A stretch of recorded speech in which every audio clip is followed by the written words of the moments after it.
말씀드릴 부분은 북한이 앞으로 어떻게 변할 것인가, 이걸 말씀드리고 싶은데요.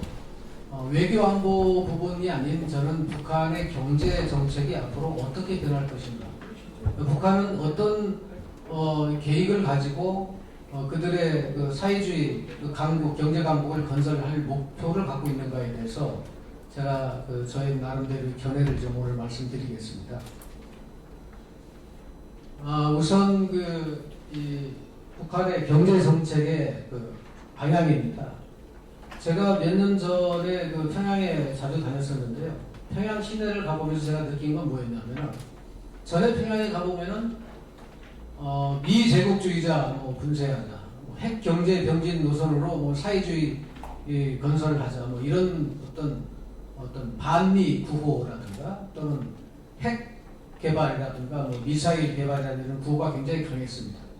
그때는 이제 북한의 그 정책이 경제 강국이 아닌 이제 군사 강국의 어떤 면모를 다지겠다, 이런 목표를 가지고 있었었는데, 제가 3년 전, 2년 전, 4년 전에 이제 3년 전, 2년 전에 평양을 자주 드나들면서 느낀 게 뭐였냐면은, 그 사람들의 분위기가 달라졌어요.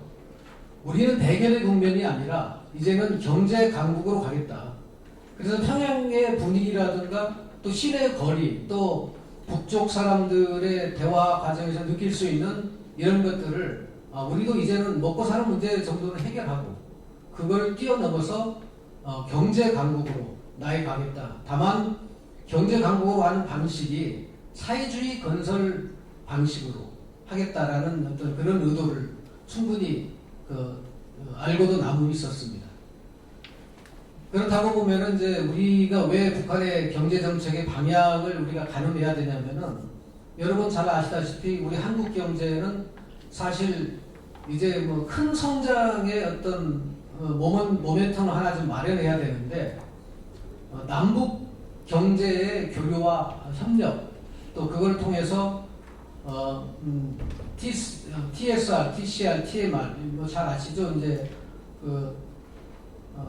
3개의 어떤 유럽으로 통하는 철도를 통해서 또 중앙아시아라든가 러시아라든가 또는 중국 넘어 어떤 이런 쪽에 실크로드를 통해서 우리가 우리 경제 협력 사업을 더 활성화시키고, 이를 통해서 우리가 이제 경제 강국으로 한 단계 더 뛰어넘어서 갈 수 있는 이런 어떤 우리한테 기회가 있는데, 이걸 잘 살릴 수 있으려면은 남북 경제 협력 사업이 필수적입니다.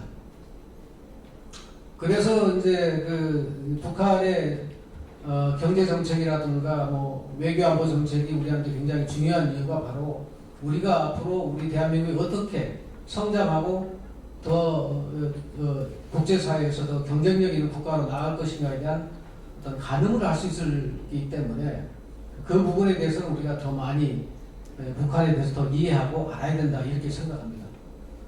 저는 그래서 오늘 이제 말씀드릴 부분은 경제적인 부분하고 이제 사회적인 분위기, 이런 것들을 위주로 해서 말씀드리겠습니다. 북한에는 우선 이제 경제 개발을 위해서 특구들이 많이 존재합니다. 우리나라도 이제 여러 가지 산업단지를 조성하면서 이제 특구를 만드는데, 북한에는 이제 경제 특구는, 대외적인 개방을 향한 경제 특구는 2군데가 있죠, 지금. 그 다음에 일반 경제개발 특구는 총 26개가 있습니다. 27개가 있습니다. 4개는 이제 중앙에서 관리하는 특구가, 경제개발부가 있고, 지방에서 관할하는 경제개발부도 있습니다. 북한 경제는 사실은 이제 중공업은 군사 분야에 한정돼 있다 보니까 조금 낙후된 편이 없지 않고요. 다만 경공업도 상당히 낙후되어 있습니다. 제가 북한에서 생산되는 물품이라든가 이런 생활품들을 보면은 우리나라 60년대, 70년대 수준의 조금 좀 조악한 형편의 그런 수준인데요. 그러나 북한은 이런 경제개발부를 선정해놓고 김정은 위원장 집권 이후 대단한 독려를 하면서 경제개발과 발전을 서두르고 있습니다. 사실 북한에서 우리가 취할 수 있는 기술들이 상당히 많이 있습니다. 북한이 기술이 낙후됐다고 얘기하는 분도 많이 계시는데, 사실 김대중 노무현 정부 당시에 우리가 북한과의 경제개발 협력 사업을 할 때 삼성전자도 북한에 사무소를 두고 북한과 협력 사업을 했습니다. 쉽게 말씀드려서 삼성에서 쓰고 있는 음성 인식 기술이 세계 최고 수준으로 지금 알려져 있는데, 북한 사람들이 상당 부분 그 개발에 참여해서 협력을 한 겁니다. 그래서 저는 이제 그런 어떤 IT라든가 인터넷을 기반으로 한 IT 기술이라든가, 또는 우리가 앞으로 추구해야 되는 4차 산업 과정에서 북한과의 협력 사업도 굉장히 중요하다고 보고요. 단순한 제조, 가공, 이런 1차 산업, 2차 산업, 3차 산업 정도의 수준이 아닌 4차 산업도 앞으로 북한과 충분히 협력할 수 있다, 이렇게 봅니다. 북한은 이미 이제 제가 북한에서 가끔씩 가면은 이제 스크린 골프를 한번 해봅니다. 북한에도 자체에서 개발한 스크린 골프 프로그램이 있습니다. 우리나라에서 개발한 것보다는 좀 못하지만은 상당한, 제가 느낀 게 뭐냐면, 이들 스스로 IT 기반으로 한 여러 가지 프로그램이라든가 솔루션을 개발하고 있고, 상당한 기술력을 스스로 확보해 나가고 있다, 이런 느낌이 들더라고요. 저희가 이제 북한과 협력 사업을 할 수 있는 기반 중에 제가 지금 말씀드린 4차 산업과 관련된 부분, 이런 것들도 있지만은, 그 외에 이제 북한은 이제 관광 산업의 대변화가 지금 예측이 됩니다. 제가 알기로 이제 북한은 백두대간을 중심으로 해서 관광지 개발을 지금 서두르고 거의 완성 단계에 지금 와 있습니다. 북한은 이제 개마고의 세계 트레킹 코스가 있습니다. 트래커들은 잘 아시겠지만은 세계 트래커들이 가장 가보고 싶은 코스가 북한의 개마고원 트레킹 코스입니다. 아직 완벽하게 이제 정비되지는 않았지만은 굉장히 매력 있는 곳이라고 이렇게 알려져 있습니다. 개마고원에서 내려와서 마신령 스키장은 여러분들께서도 이제 많은 언론 보도라든가 이런 매체를 통해서 알고 계시겠지만은, 마신령 스키장도 외국인들을 끌어들이기 위한 충분한 인프라 구축, 또 안에 솔루션을 상당히 많이 개발해 놓고 있습니다. 마신령 스키장을 내려와서 원산의 갈마리 해수욕장, 갈마 해수욕장은 명사신이라고 해서 모래사장이 정말 아름답습니다. 그곳을 관광지로 개발하고 대규모 리조트를 개발해서 지금 외국 손님들을 맞을 준비를 하고 있는데요. 자체 호텔이라든가 리조트의 이제 내부 공사 마감이 아직 덜 된 걸로 제가 알고 있습니다. 그래서 당초 김정은 위원장이 지시한 것보다 거의 한 2년 정도 준공이 이제 늦어지고 있어가지고 어려움을 겪고 있는 걸로 제가 알고 있는데, 어쨌든 북한은 이제 원산 갈마리 해수욕장, 관광단지 등을 토대로 해서 외국인들을 끌어들이려고 하는 상당히 중대한 관광 산업에 박차를 가고 있고요. 그 다음에 이 원산 밑에 금강산 있지 않습니까? 근데 우리 남쪽에서는 이제 외금강을 그동안 관광을 했는데, 북측에서는 내금강 관광 코스도 이미 개발을 해봤습니다. 그래서 그 다음에 이제 우리가 그동안 관광을 해왔던 이제 외금강과 외금강 관광 코스. 그래서 북한은 이런 백두대간을 관광 자원화하는 이 대대적인 사업을 벌여서 상당한 성과를 거두었고, 중국 관광객을 받아들일 수 있는 어떤 외교적인 노력과 함께 그 안에 이제 여러 관광지의 어떤 세부적인 개발 사업도 거의 마무리 단계로 제가 알고 있습니다. 북한은 이제 과거 집단 농장 방식이었는데요. 지금은 어떻게 많이 변해가고 있냐면 토지를 집단으로 임대를 해줍니다. 농민들한테.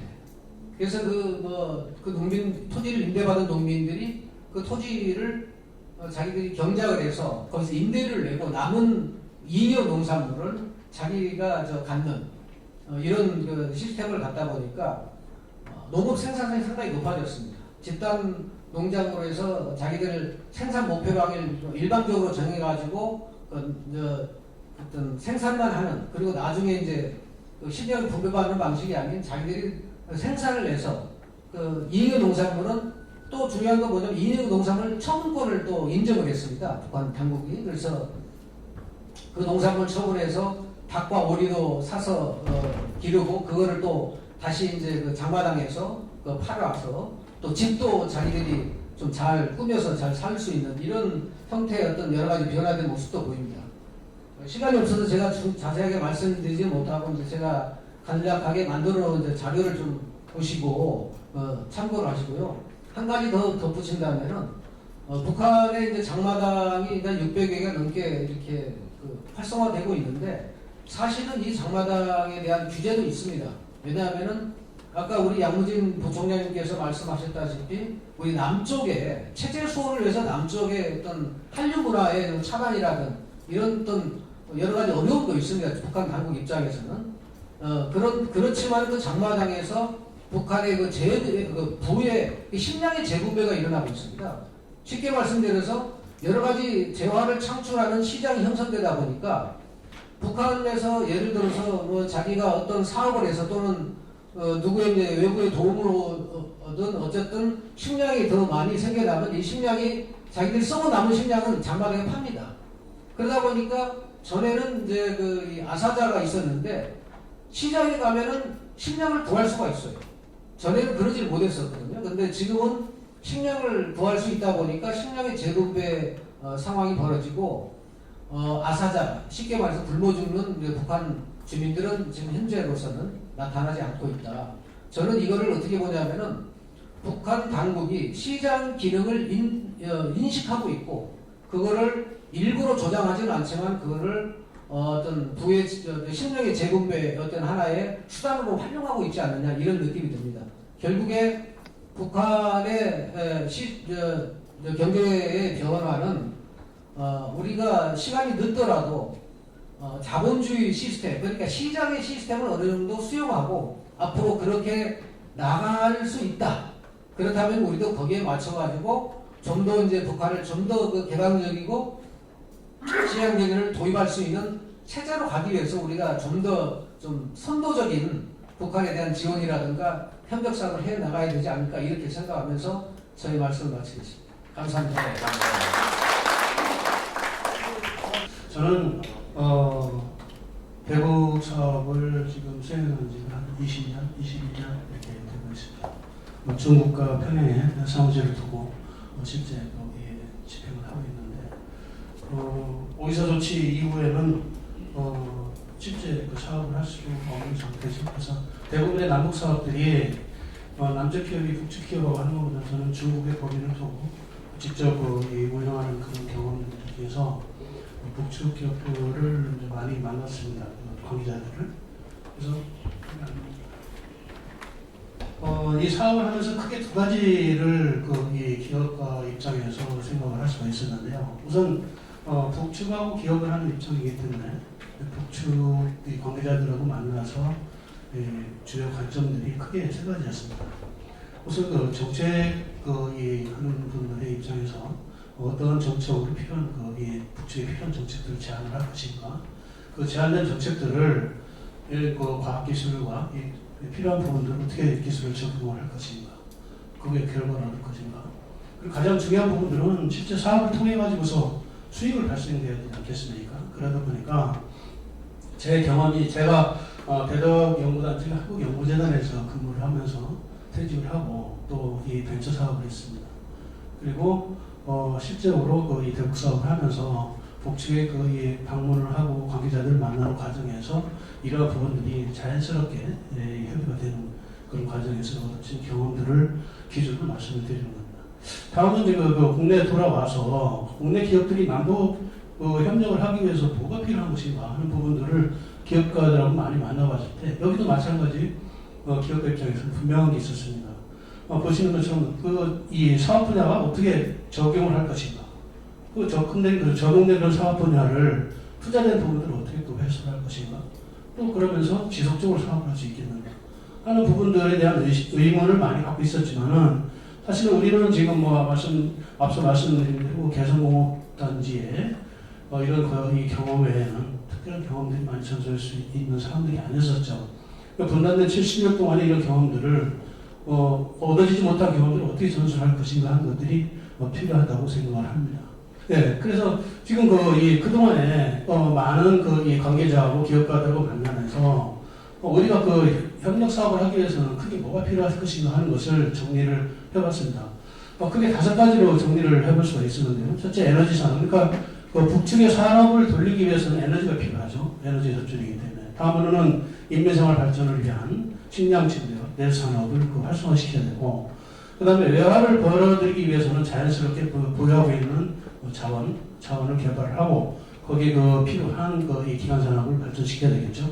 그 다음에 이제 이 개발된 그런 자원들을 어떤 형태로 이제 제조하고 물류할 것이냐. 그리고 마지막으로 이 북측이 국제사회에 진출하기 위해서 반드시 필요한 금융과 관광산업에 대해서 그동안 얘기가 많이 있었습니다. 근데 이러한 부분들이 최근 이제 기업들 입장에서 보게 되면 대북 제재가 이 통용되는 상태에서 상당히 접근하기 어렵죠. 특히 세컨더리 보이콧에 의한 기업들의 어려움이 있는 겁니다. 그래서 국내 비교적 자유로운 세컨더리 보이콧과 제재에 자유로운 국내 중소기업들이 접근하는 방식을 많이 상의를 하고 필요한 경우 여러 가지 방안을 찾을 수 있도록 하겠습니다.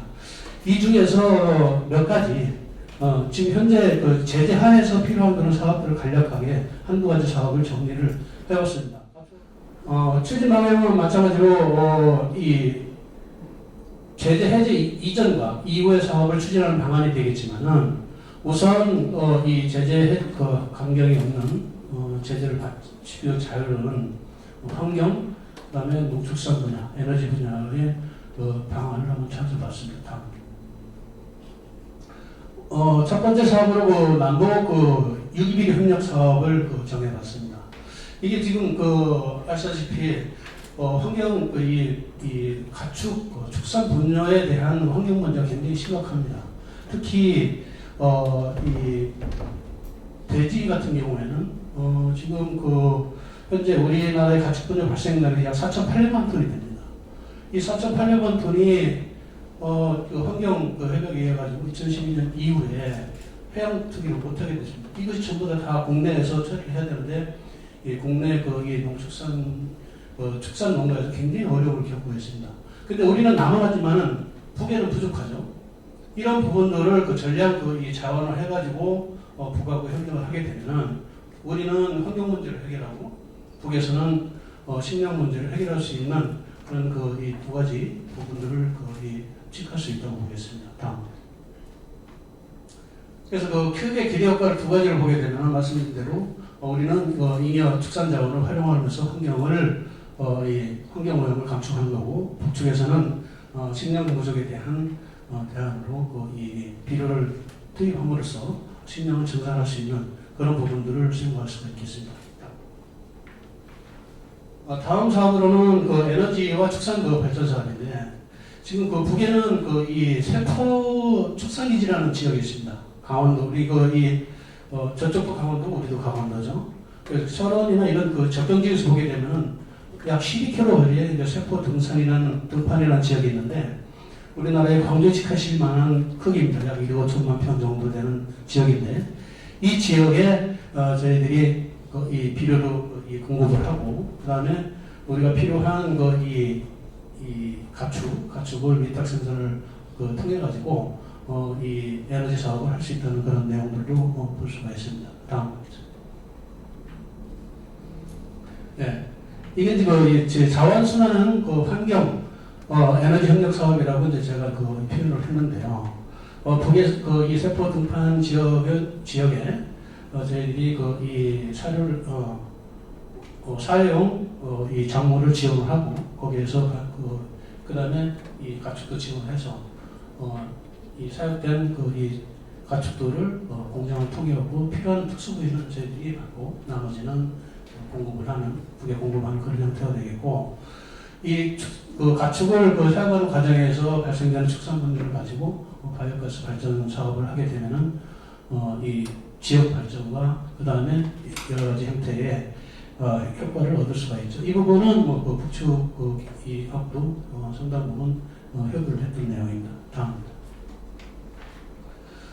지금 우리가 평화지역으로 보게 되면 개성공단을 말씀을 많이 하고 계시는데, 개성공단은 우리 남북이 합의해서 남측 지도를 개발을 하고 약 3천만 평의 이 2천만 평의 개발 계획이 있지만 아직까지 100만 평까지 하지 못하고 있죠. 그런데 개성공단의 버금가는 이 세폰 등판이라는 지역은 북측이 자체적으로 개발을 했지만은 우리가 공동 협력을 했을 때 세계적인 농축산협력단지와 그 다음에 관광단지로 조성이 가능하면서, 그리고 우리가 필요로 하는 남북 합의의 새로운 평화지대로 진행할 수 있는 그런 이 좋은 아이템이 될 수 있다고 생각합니다. 다음. 근데 이처럼 이 몇 가지 사업들을 간략하게 말씀을 드렸지만은 지금 이 매번 이 사업을 하는 입장에서 생각하게 되면은 이 정치와 경제가 막 맞물려 돌아가고 결국은 경제가 후순위가 되다 보니까 이 분단 70년 동안 되는 과정에서도 그동안 많이 노력했던 그런 국내 기업들이 진출하시는 분이 굉장히 힘들어요. 그래서 지금 2018년에 저도 이 평양을 방북하고 들어간 내용들이지만은 정치적인 문제 때문에 모든 것이 단절됩니다. 그렇다고 하면은 기업가들만 민간 차원에서라도 움직일 수 있는 어떤 그런 이 교류 라인을 만들어야지 이게 사업이 지속화될 수가 있는데, 지금 남북 이 협력 사업에 대해서는 정치적으로 문제가 있게 되면 아예 거래도 안 돼요. 공식적으로는 이 소통도 안 되고, 그러나 민간 차원에서는 지금도 수시로 협력이 되고 필요한 사항을 얘기가 되거든요. 네, 그래서 이러한 남북 교류를 위한 민간 차원의 이 협력센터를 만들어서 필요한 전문가들이 모여서 상의를 하고 노하우를 전달할 수 있는 그런 플랫폼을 구성을 해서 운영할 필요성이 있다고 생각을 합니다. 네, 이상 마치겠습니다. 예, 감사합니다. 이 동서독이 분단되고 나서 보수 정당인 기민당이 집권했던 하반세기 동안, 그러니까 1945년부터 60년대 후반까지는 동서독 간에 굉장히 긴장 관계가 계속이 되었고, 심지어 서독은 동독을 국가로도 인정을 하지 않았었습니다.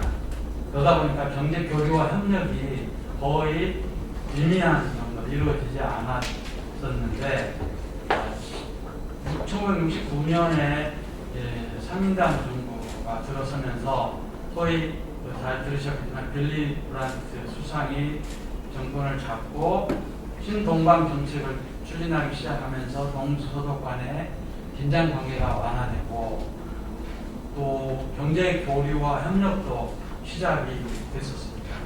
그런데 중요한 것 중에 하나는 그 이후에 정권이 바뀌었지만 그럼에도 불구하고 그 기조가 계속적으로 통일될 때까지 유지됨으로써 동서독 간의 경제 교류와 협력이 동서독 간의 긴장 관계를 완화하는 데 기여를 했고, 또 전문가들 평가에 따르면 베를린 장벽을 무너뜨리는 데 있어서도 굉장히 중요한 역할을 했다, 이런 평가를 갖고 있는데요. 통일 전까지 동서독 경제 협력의 주요 내용은 크게 4가지로 구분을 할 수가 있는데, 하나는 동서독 교류에 있어서 동독 지역에서 생산해서 한 제품, 상품들에 대해서는 서독이 구매를 할 때 국가 간 거래로 하지 않고 내독 거래로 인정을 함으로써 세금 부담 없이 서독 시장에 진출할 수 있도록 했고요. 그리고 또 서독 지역에 그렇게 하도록 도와줬을 뿐더러 EC라는 게 있어요. 유럽 경제 공동체 협약을 할 때도 동독과 서독과의 거래는 한 나라 안에 특수한 내독 거래다, 이걸 인정을 받았습니다. 그리고 또 하나는 가트 협약을 체결할 때도 서독 정부가 나서가지고 외독 거래로 인정을 받는 그러한 기반을 만들었습니다. 그래서 동독은 뭐 이시 국가가 아니었음에도 불구하고 유럽 지역에 무관세로 자기들이 만든 상품을 판매하고 함으로써 시장 개척을 원만하게 할 수 있었던 거죠. 그런 것들이 굉장히 중요했고요. 그리고 서독 지역에서도 동독 지역 제품을 구매할 때 세금을 많이 면제를 해줬습니다. 그리고 국가 기관이나 또 주요 정부 산하 단체들이 동독 지역에서 생산하는 상품들을 적극적으로 활용할 수 있도록 여러 가지 제도적인 장치를 만들어줌으로써 동독 지역의 기업들이 원활하게 활동을 하고 생산 활동을 해서 그것들을 판매할 수 있도록 도와준다는 게 굉장히 중요한 포인트 중에 하나가 되겠습니다. 그 다음 보면 또 동소독 연결 통로 등 동독 지역의 사회 간접자본 확충을 적극적으로 지원을 했는데요. 그 당시에 보면 베를린이 수도였지만은 베를린은 동독 지역에 위치하고 있는 그런 도시였죠. 그래서 서독에서 베를린까지 가려면 동독 지역을 통과를 해야 되는 그런 특별한 위치에 있었습니다. 그래서 이게 굉장히 불편했었는데 이러한 것들을 불편을 돌고 동독 지역의 SOC를 확충을 하기 위해서 서독 정부가 돈을 들여서 그 철도나 도로를 보수해주고 신설해주고 그래서 베를린과 서독 간에 교류가 활성화될 수 있도록 많은 돈을 들여서 해줬고요. 그리고 또 동독 지역에 있는 문화들이 많이 있습니다. 그 문화들 또 서독과 연결될 수 있는 그런 지역에 대해서 서독이 돈을 다 들여서 보수해주고 또 새로 만들어주고 그런 역할을 많이 했었는데 그 이유는 그렇습니다.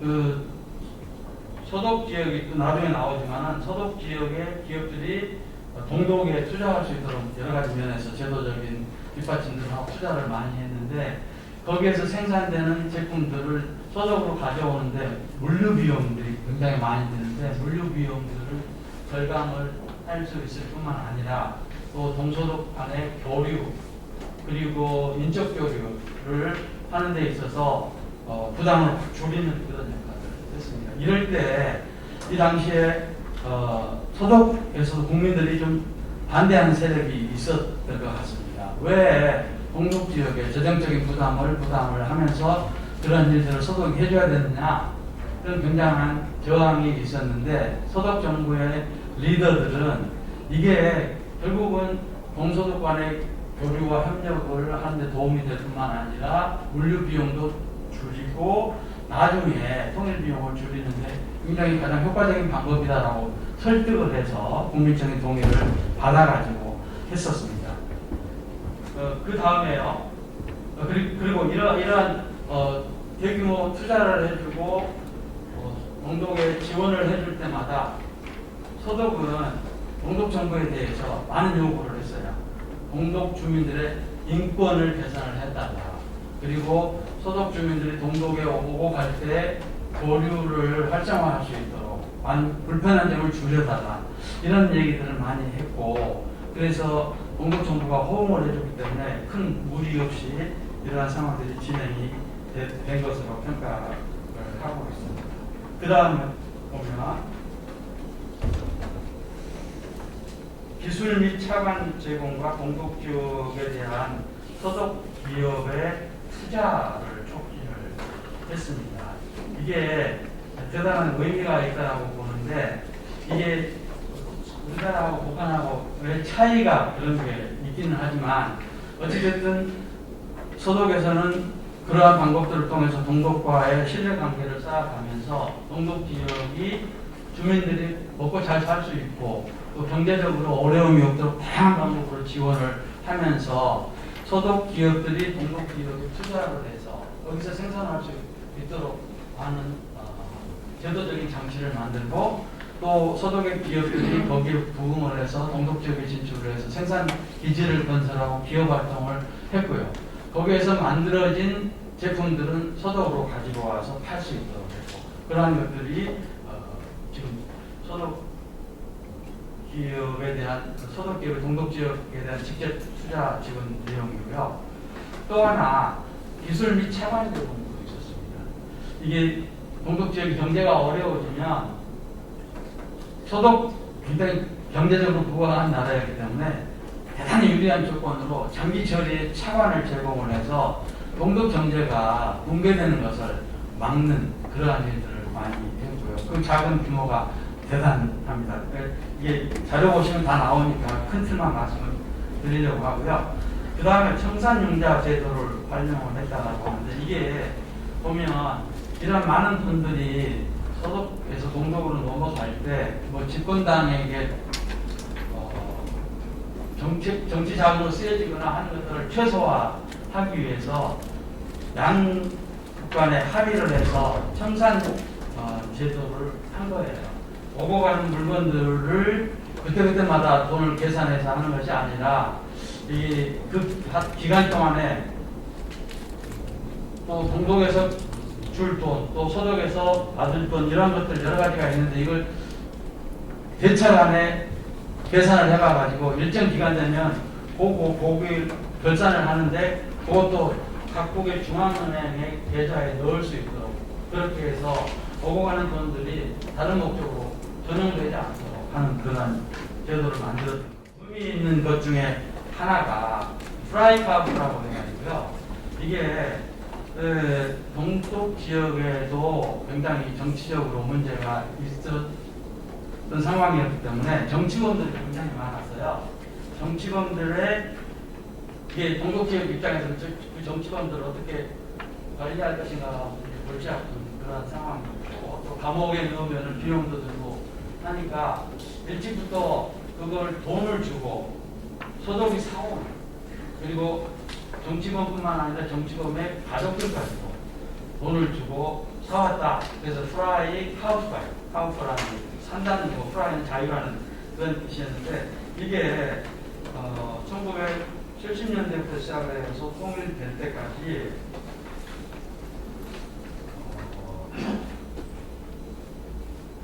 35억 그 당시 독일 마르크에 해당되는 현물과 현금을 지원을 하면서 3만 한 2천 명의 정치범과 2천 명의 어린이 그리고 25만 명에 달하는 정치범 가족들을 소독으로 이주시키는 그런 일들을 많이 했습니다. 그래서 소독에서 와서 일자리 제공하고 교육시켜서 소독 시민이 될 수 있도록 했고요.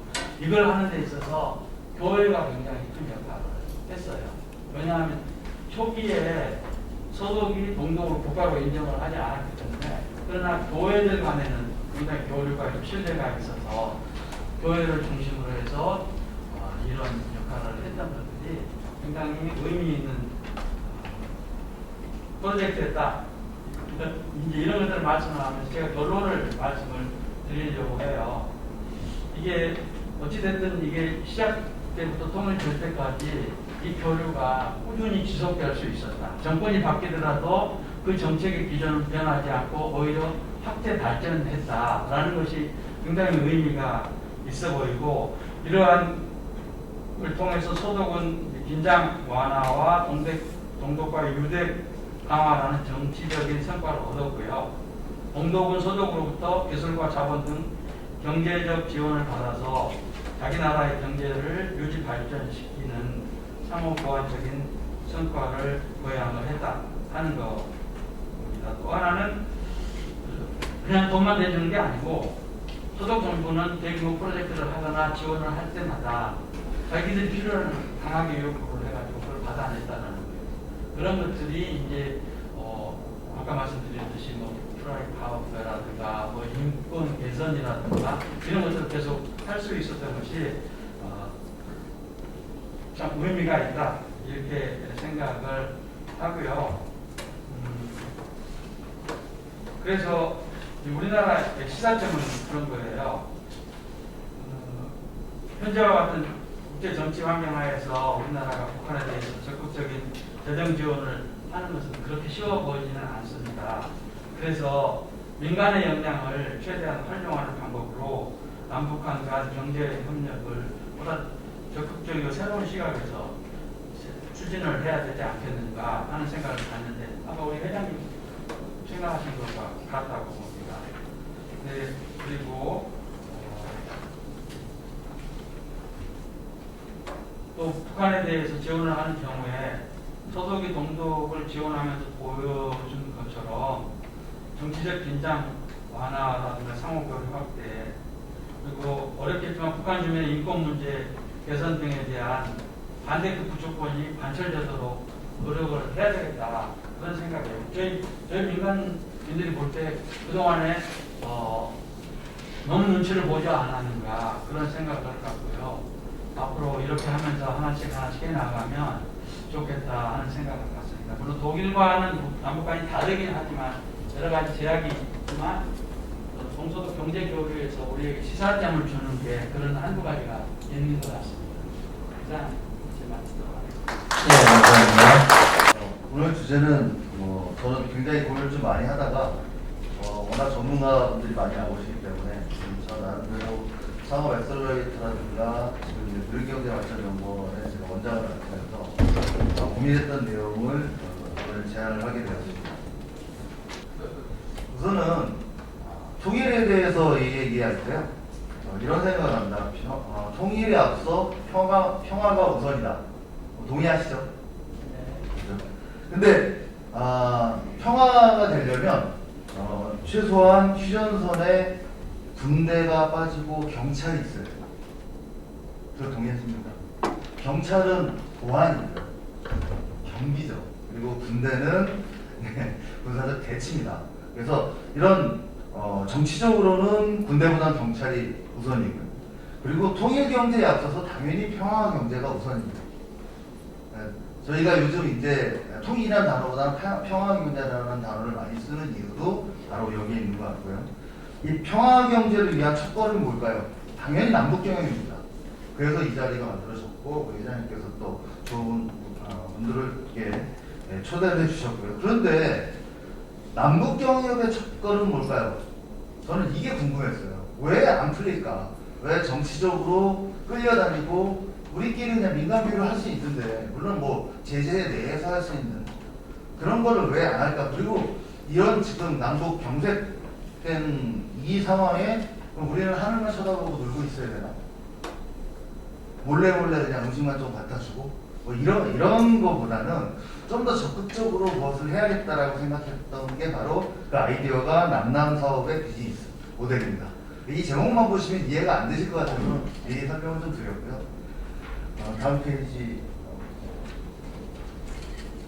이 남남 사업의 정의는요, 물론 제가 만들었습니다만은 저는 이제 우리 우경협의 정태현 회장님 밑에서 이 남북 사업을 좀 배웠지만 제가 이제 객관적인 입장에서 대기업이나 상장사 그리고 우리나라 기업들 그리고 투자사 입장에서 남북 경협을 봤을 때 이게 NGO나 기업이나 개인들이 남측내 구성원들이 분명히 있거든요.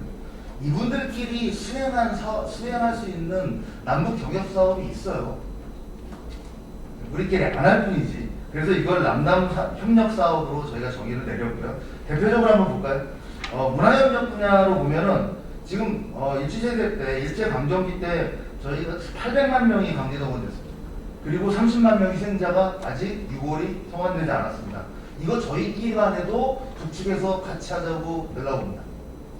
실제 사례가 있고요. 이게 우리끼리 하고 민족적인 부분을 건드리면 북측에서는 이거는 정치적인 거와 상관없이 진행할 수밖에 없는 거를 제가 봐왔고 한민족의 문화유산 발굴이라든가 복원, 보호사업이라든가 제가 재밌게 이제 제안을 딱 찍어서 한 건 그쪽에서 정지영 체육관이 있어서 평양연고에 프로농구단 창단합시다. 그래갖고 제안한 적이 있습니다. 그러면 지속 가능한 체육이나 스포츠 기로가 가능합니다.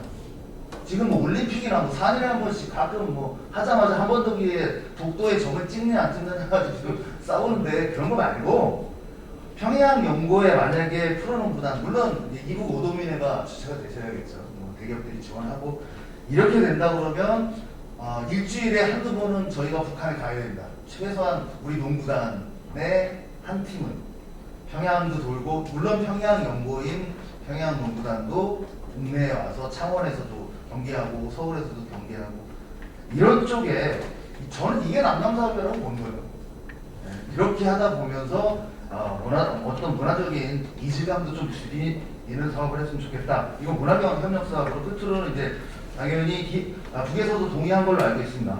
DMZ 평화공원이라든가 강제징용 희생자 추모탑 건설 사업이라든가 이런 부분들은 우리끼리 분명히 할 수 있는데 안 하잖아요.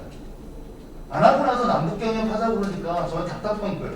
우리끼리도 아무것도 안 하면서 뭘 남북경협은 가뜩이나 이데올로기도 달라서 거리도 있는, 그리고 규제가 있는 이 북한과의 사업을 하면서 우리 스스로 우리가 체력 단련 안 해놓고 밖에 나가서 뭘 하자라는 건 저는 어울리지 않는다.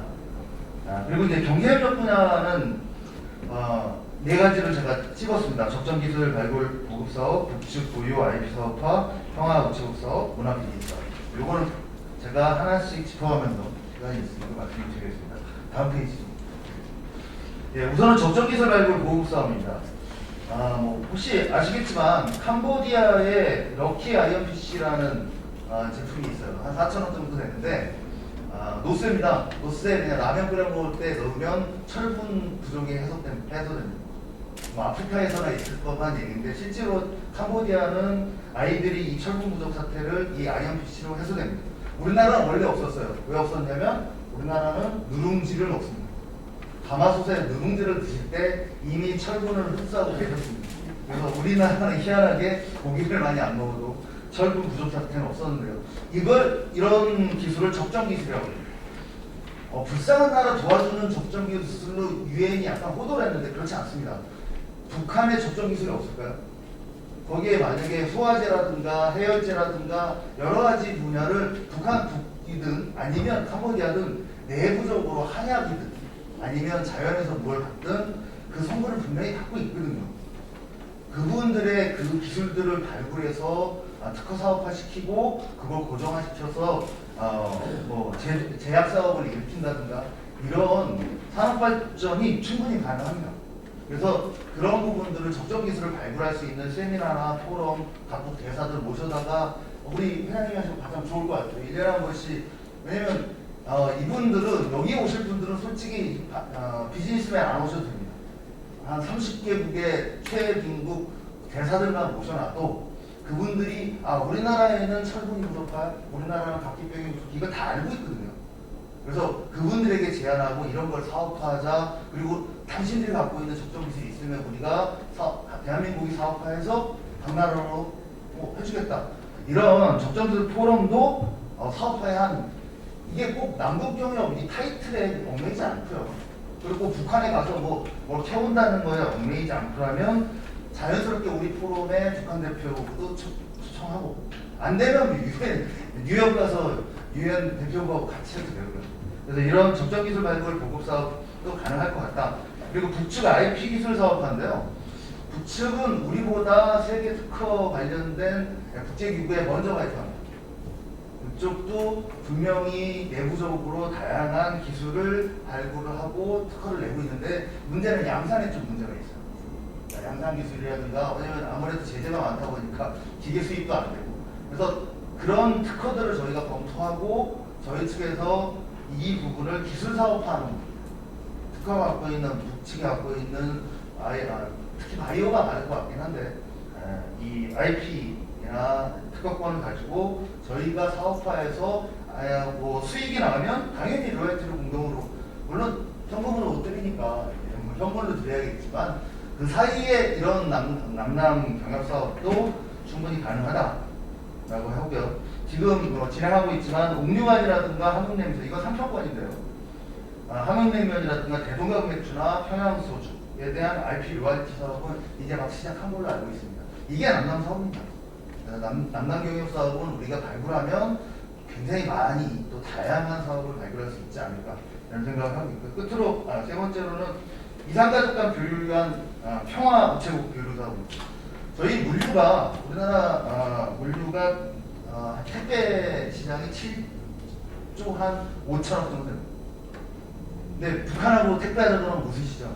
제 친구가 아시는 분이 물건을 수입했는데 코리아라고 썼다가요. 그 물건이 평양으로 갔어요. DHL. 평양에서 다시 반품이 돼서 뉴욕을 거쳐서 한국에 왔습니다. 무슨 뜻이냐면 북한도 택배됩니다. 그러나 이제 직배가 안 되죠. 직접 배송이 안 되니 중국을 중간에 놓고 또는 러시아를 중간에 놓고 평화우체국 사업은 지금이라도 할 수 있습니다.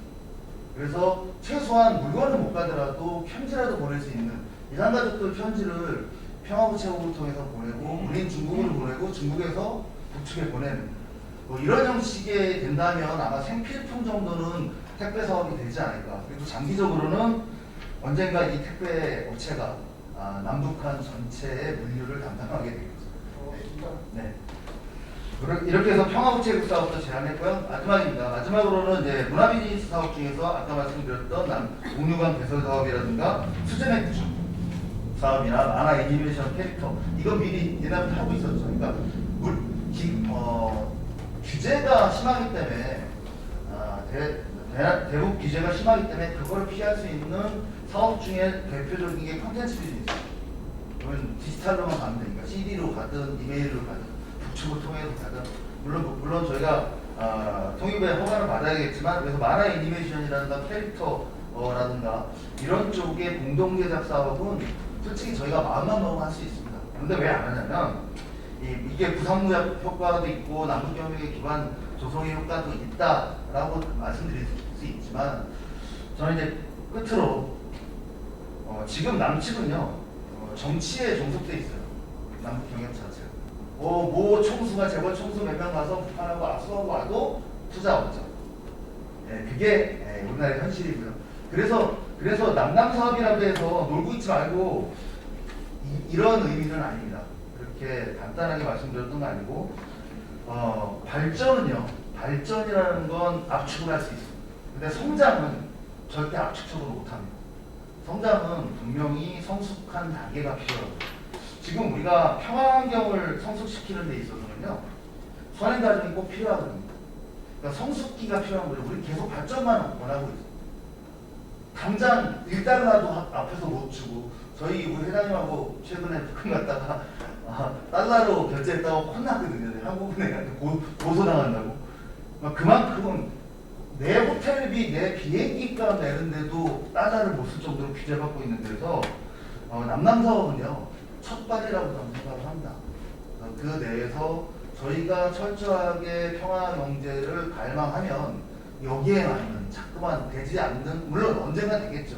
당장 할 수 없는 거를 그리는 것보다는 당장 할 수 있는 것부터 저희가 먼저 하기 시작한다면 분명히 남북경협이 꽃피우고 남북경협이 평화경제를 이루고 평화경제가 평화를 이루고 평화가 이루면 통일이 될 거라고 믿습니다. 감사합니다.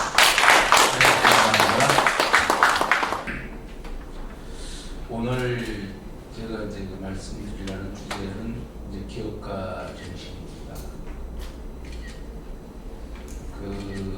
7월 2일 날 유엔에서 상당히 의미 있는 결정이 있었습니다. 여기 지금 나와 계시는 우리 삼성 이병철 회장님이나 현대정주영 회장님 또 LG 부회장님, 회장님 같은 지금 현재 현존하는 기업인데 글로벌 기업으로 성장하는 그런 과정에 6.25로 폐허가 되어 있었던 나라에서 피와 땀으로 이루어진 어떤 그 결과를 대한민국을 선진국으로 등극시킨 그것이 7월 2일이었습니다. 195개국이 모두 찬성했습니다. 개도국이 1964년도에 UNDP가 이제 만들어지고 나서 처음 있는 일이었습니다. 한국이 세계 당당하게 선진국임을 알리는 그 자리에 우리 기업들의 피와 땀이 얽히고 국민의 잘 살아보자는 꿈이 함께 이루어냈던 희망과 꿈이었습니다. 우리 자긍심을 가지만 합니다. 세계 10대 강국, 무역 강국으로서 당당하게 올라서 있고, 그런 측면에서 한편으로는 매우 부끄러운 모습을 갖고 있습니다. 민족 분단 70년 이상의 분단을 고착화시키고 있는 안타까움이 있습니다. 정치가 해결을 한 것이 아니라 실업인으로서는 최초로 실향민인 정주영 회장께서 그 첫 발을 내딛고 금강산 개성공단 사업을 이끌었던 그런 역사를 우리는 살리지 못하고 이렇게 중단시켰어요. 아까 양우진 부총장께서 하노이 회담에 대한 아쉬움을 피력을 하셨는데, 그때 제가 미국 국무부하고 같이 협의를 했던 많은 분들이 하노이에 가갖고 100% 남북관계에 어떤 환호성을 올릴 그런 준비를 하다가 그들도 놀랐다 했었어요. 정말 자기들도 깜짝 놀랐다. 이런 결과가 올 줄은 몰랐다. 너무나 아쉬웠습니다. 트럼프와 같은 사람이 있을 때 한반도는 평화의 기회를 만들고 있었던 겁니다. 그 기회를 우리는 살리지 못했죠. 정말 아쉬움이 큽니다. 피터 드레카 교수는 유일하게 그 세계 석학으로서 정주영 회장께 사과를 했었어요. 자기가 미래 학자로서 연구했던 어떤 학문적 논리도 통하지 않는 정주영 회장의 경영 철학을 보고서 감탄을 하고 대한민국의 미래를 정말 극찬해줬고, 엘빈 토플러는 남과 북의 역사를 보면서 대한민국의 거대한 역사가 2006년도 부의 미래라는 책에서 아주 상세하게 소술되어 있습니다. 그만큼 세계에서도 극찬했던 남북 관계가 이렇게 망가진 것에 대해서는 우리가 아쉬움을 가질 수밖에 없는 그런 사연들입니다. 저는 남북 관계에서 가장 큰 고리를 끊어놓은 것, 조금 전에 우리 정 회장께서도 말씀하신 것처럼 어떤 실수를 하는가 하면 꿈을 잃어버리게 만듭니다. 남북의 맥을 잇는 남북경제협력 30년사를 싹을 잘라버렸어요. 희망을 없애버린 거죠. 중국과 대만, 지금 대만은 그 앞에 중국의 거대한 힘들이 몰려와 있지만 하루에 100편 이상의 비행기가 매일 오가고 있습니다. 6.25를 시작으로 해서 중국과 대만의 역사도 이루어졌었는데 지금까지 양안 관계는 끊지 않고 생명줄입니다. 먹고 사는 문제, 정치와는 다른 겁니다. 그걸 우리가 잃어버린 거죠. 기업가 정신은 그 꿈을 이뤄서는 안 되는 것을 우리가 망각했던 겁니다. 우리 세터민들이 내려와도 정부가 돌봅니다. 근데 우리 정부는 남북 경협을 하던 사람들을 외면을 했어요. 살려놔야죠. 다시 재개될 수 있도록 준비를 시키고 희망을 주고, 그래서 평화 기반 구축하는 오늘의 이 자리는 저는 상당히 의미가 있는 자리입니다.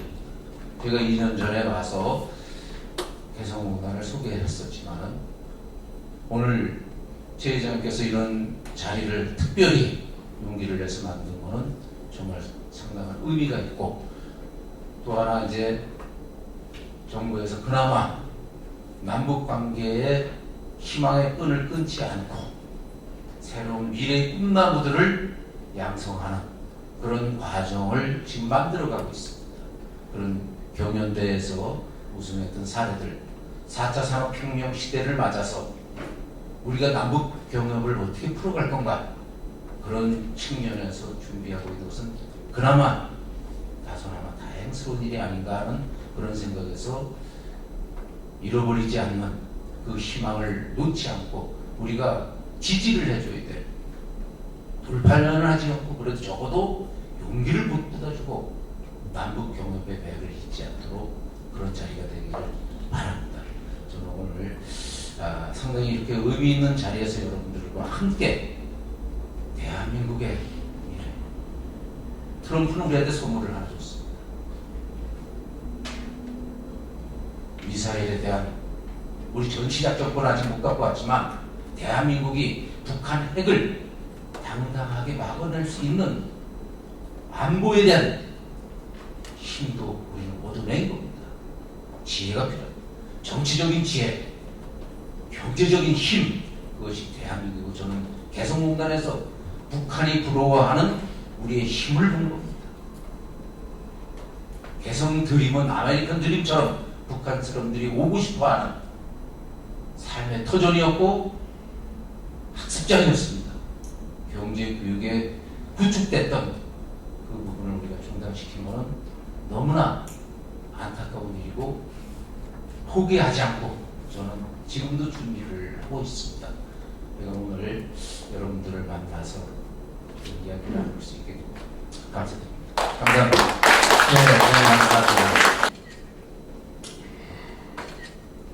저는 얼마 전에 시어머니가 됐습니다. 제가 시어머니 하니까 혹시 연상되는 단어 있으세요? 비말이니까 제가 답을 할게요. 며느리가 생각나죠? 시어머니 하면 며느리가 생각나듯이 남한 하면 북한이 생각난다. 또 남과 북을 생각하면 자연스럽게 연상되는 게 통일이 연상됩니다. 이렇게 남과 북이 있을 때에 자연스럽게 연결되는 통일. 저는 오늘 이 통일을 어떻게 만들어 갈 것인가에 대한 질문을 하고 그 답을 얻겠습니다. 그래서 오늘의 키워드 통일입니다. 넘겨주세요. 저는 뮤지컬 제작을 하고 있습니다. 아주 많은 아티스트들하고 뮤지컬을 제작하고 그리고 그 결과를 얻게 됐을 때 그 행복감으로 살아가는 사람입니다. 그래서 수많은 아티스트들 중에 혹시 여러분 BTS 아시나요? 네. 다 아셔. 사실 저는 잘 모릅니다. 이 BTS가 몇 사람으로 이루어졌는지 그리고 BTS의 개인의 이름이 뭔지 잘 모릅니다. 그런데 저는 아침에 일어나서 일을 시작할 때 이 BTS의 노래를 들으면서 행복한 하루를 시작합니다. 과연 이 행복이 저 한 사람만의 행복일까요? 아닙니다. 전 세계인이 열망하고 전 세계인이 행복을 갖고 BTS의 노래를 듣는다는 것은 아마 여러분들이 생각하시는 상상 그 이상으로 어마어마한 희망을 갖고 있습니다. 근데 그 안에 중요한 것은 북한의 청소년들도 열광한다는 것입니다. 넘겨주세요. 전 정말 놀란 게요. 이 K라면에 놀랐습니다. 여기에 나오는 이 BTS의 지민이라는 친구가 이 친구예요. 그런데 이 친구가 한 방송에 나와서 핵불닭 볶음면이라고 하는 라면을 아주 맛있게 조리를 해가지고 방송에서 맛있게 먹었습니다. 이렇게 맛있게 먹고 나서 방송이 된 후에 그 효과는 여러분 놀라지 마십시오. 어마어마합니다. 저는 정말 놀라지 않을 수 없는 사건이 일어났는데요. K라면의 효과 넘겨주세요.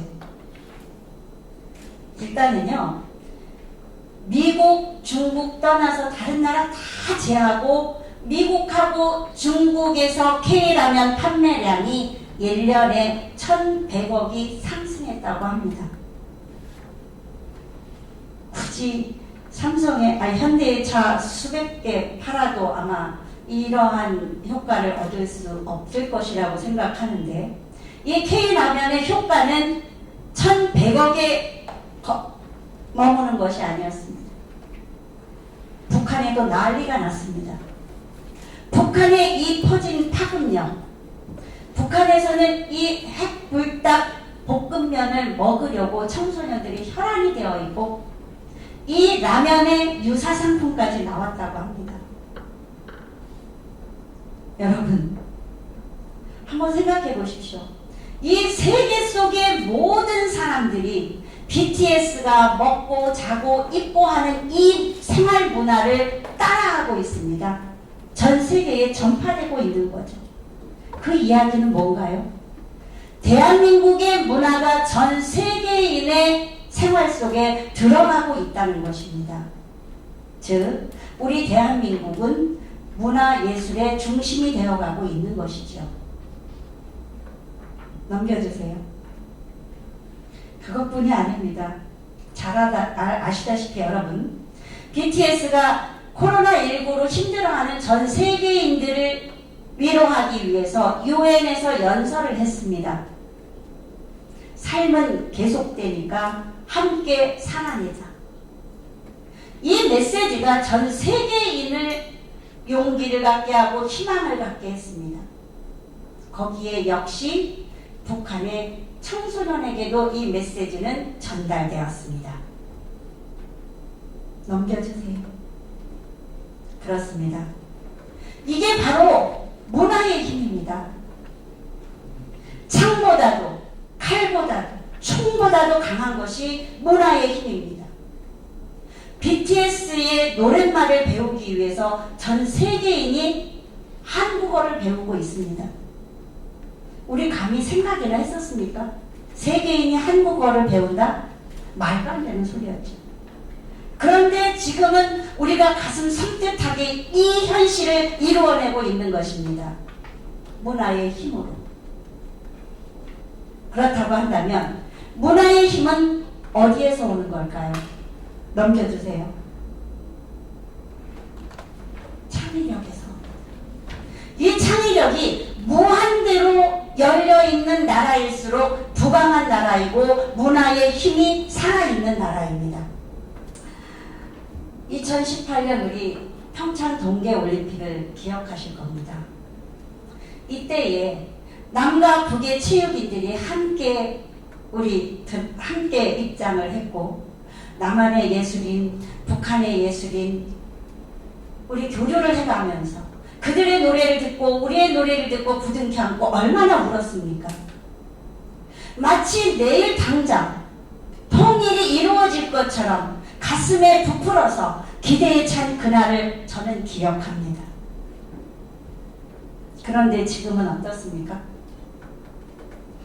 저는 여기에서 우리는 한 가지 교육을 얻고 가야 한다고 생각합니다. 그 교훈은 바로 통일은 정치나 정책으로 이루어질 수 없습니다. 라는 교훈을 안고 가야 된다라고 생각을 했습니다. 동의하십니까? 네. 감사합니다. 넘겨주세요. 자, 보세요. BTS가 왔다고 그 잘난 척하는 뉴욕이 지하철을 연장해주고 늘리고, 우리가 마치 남의 나라의 일인 것처럼 빌보드 차트는 남의 일이야 라고 생각을 했는데, 이 빌보드 차트에 BTS가 연속 3주 1위를 달리고 있는 이러한 현실 속에서 BTS의 노래는 지금 현재 저기에 보시죠. 북한 대중음악계를 뒤흔들고 있습니다. 북한 속에서 BTS의 노래가 함께 불리워지고 함께 정신세계에 들어가고 있습니다. 여러분, 이게 바로 정신통일입니다. 정신적으로 통일을 하고 우리의 문화가 같이 교류가 되고 남과 북이 하나가 될 때 문화 통일이 이루어지는 것입니다. 맞으면 박수해 주세요. 감사합니다. 박수 치신 분만 복 많이 받으세요. 다음입니다. 여러분, 확실한 것은 우리 기억해야 하겠죠. 창의력이 무한대로 열어진 나라, 그 나라만이 부강한 나라입니다.